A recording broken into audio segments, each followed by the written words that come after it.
Yeah, hi there, Shep. Yep, it's the winds that's really fuel for the fire. And it's also low humidity. They are in extreme drought, excessive heat. We've had heat warning and heat wave after heat wave, and we're going to continue to see that. This fire season is getting longer. Typically, it starts in July, it ends in September, but now it's stretching to November, right to the wet, quote unquote, wet months, which they're not getting, which is adding to the problem.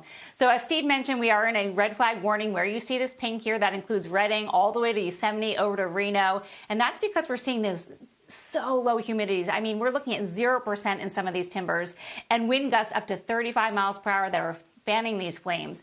So taking a look at the mega fires, we are burning millions and millions of acres. We are burning down towns, and this is really a terrible situation that seems to be the norm. Now, last year was a record-setting year, and it looks like we're going to be on pace to that. Right now, we're the third active fire season, but we still have a few months to go before we're going to see the end of this. So for the 2021 fire season, 1.7 million acres burned so far.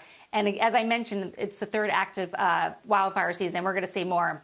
So the combination of really low humidity, high heat, we're fanning the flames as we go throughout the year here. And this is just a really really great explanation. So what happens is you have all those ingredients, the pieces of the puzzle, but then they create their own fire systems. There's so much energy within these systems.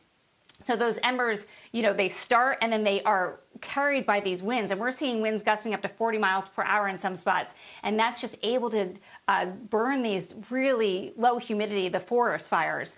So also creating these fire tornadoes. You have fire at the surface, it rises, it cools, it condenses into a cloud, and it can reach up to 50,000 feet, almost like a thunderstorm that you're seeing. But what happens is it's so dry. So when we see a thunderstorm, let's say, the rain evaporates before it reaches the ground. So you have these lightning strikes on these really dry forests, and that's why we're getting all these fires. And Shep, as I mentioned, typically when we see January, February, we get that moisture. It's called their wet months, but we didn't see that last year. So we didn't build up that reserve. And once again, it looks like we won't do that this year.